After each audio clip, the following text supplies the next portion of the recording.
I am now on the red tram, the cute one, vintage. We are going down. This is Taksim Square, by the way.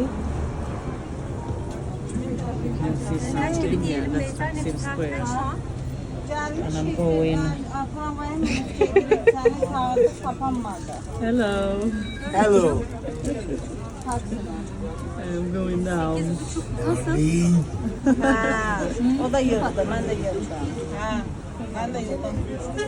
Because I have an appointment I have a reservation at the restaurant, at Burak restaurant, and I'm coming back at 8. So in the meantime, I'm going back down and see if I find the Blue Mosque open, and I go down with this lovely red tram.